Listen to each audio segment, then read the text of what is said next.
नमस्कार मित्रों, स्वागत है आप सभी का हमारे YouTube चैनल पर। मित्रों, आज के इस युग में भला कौन जवान नहीं रहना चाहता।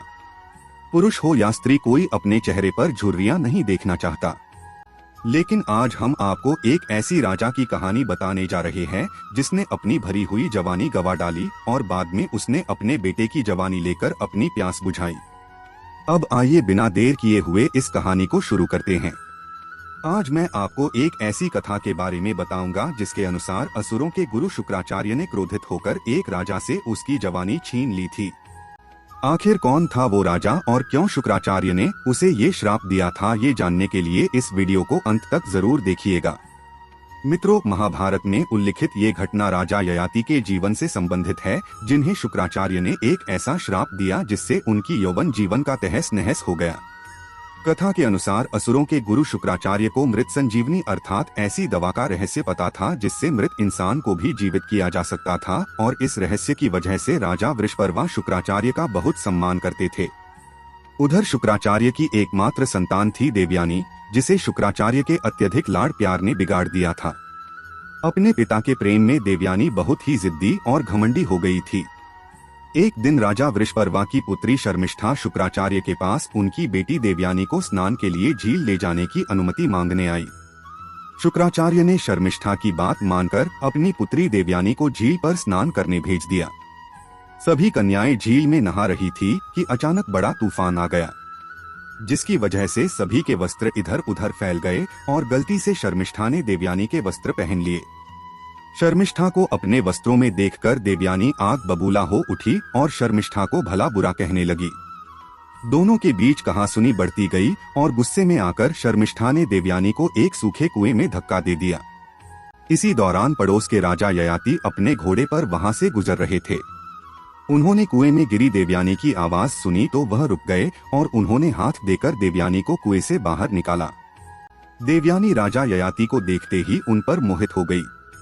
देवयानी ने राजा ययाति पर स्वयं से विवाह करने का दबाव डाला, लेकिन राजा ययाति ने यह कहकर विवाह का प्रस्ताव अस्वीकार कर दिया कि वह एक क्षत्रिय है और किसी ब्राह्मण युवती से विवाह नहीं कर सकते हैं।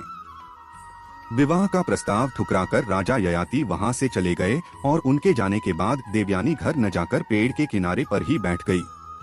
जब काफी समय बीत जाने के बाद भी देवयानी अपने घर नहीं पहुंची, तब शुक्राचार्य उसकी तलाश में निकल पड़े। जब वह उस कुएं के किनारे पहुंचे तो उन्होंने अपनी बेटी को पेड़ के नीचे बैठा पाया। अपनी गलती छुपाते हुए देवयानी ने अपने साथ हुई घटना बताई और कहा कि जब तक शर्मिष्ठा उससे माफी नहीं मांगेगी तब तक वह नगर में वापस नहीं जाएगी। शुक्राचार्य ने यह बात राजा वृषपर्वा को बताई और उन्होंने कहा कि अगर शर्मिष्ठा उनकी पुत्री से माफी नहीं मांगेगी तो वह इस नगर को छोड़कर चले जाएंगे। राजा वृषपर्वा किसी भी रूप में शुक्राचार्य को नगर से नहीं जाने देना चाहते थे, इसलिए उन्होंने अपनी बेटी से माफी मांगने के लिए कहा और फिर अपने पिता के लिए शर्मिष्ठा ने देवयानी से माफी मांग ली। लेकिन देवयानी का मन इतने से कहां भरने वाला था। उसने आगे कहा कि शर्मिष्ठा को आजीवन उसकी दासी बनकर रहना होगा। शर्मिष्ठा जानती थी कि देवयानी हर समय उसका अपमान करेगी, लेकिन फिर भी उसने अपने पिता के कारण देवयानी की दासी बनना स्वीकार कर लिया। एक दिन राजा ययाति दोबारा उसी मार्ग से गुजरे तो उनकी मुलाकात दोबारा देवयानी से हुई। देवयानी ने शर्मिष्ठा को अपनी नौकरानी के रूप में राजा से मिलवाया और उसने एक बार फिर राजा के समक्ष स्वयं से विवाह करने का प्रस्ताव रखा और इस बार राजा ने देवयानी के इस प्रस्ताव को मान लिया। दोनों के विवाह के बाद 2 पुत्र हुए। सब कुछ अच्छे से व्यतीत हो रहा था, लेकिन तभी अचानक एक दिन राजा ययाति और शर्मिष्ठा का आमना सामना हुआ।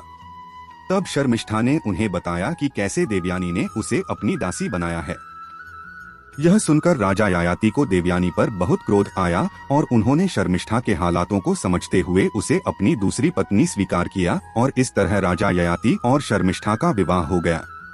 3 पुत्रों की उत्पत्ति के बाद शर्मिष्ठा और ययाति के विवाह की सच्चाई देवयानी को पता चल गई।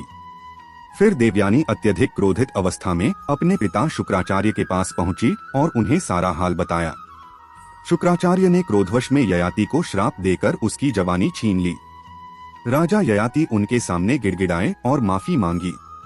उनकी हालत देखकर शुक्राचार्य को उन पर तरस आ गया। शुक्राचार्य ने कहा कि मैं दिया गया श्राप तो वापस नहीं ले सकता, लेकिन अगर तुम्हारा कोई पुत्र तुम्हें अपनी जवानी देता है तो तुम जब तक चाहो तब तक जवान रह सकते हो।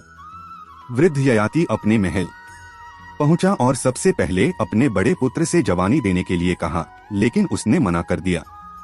इसके बाद राजा एक एक कर अपने सभी पुत्रों के पास गया, लेकिन जवानी देने के लिए कोई भी नहीं माना।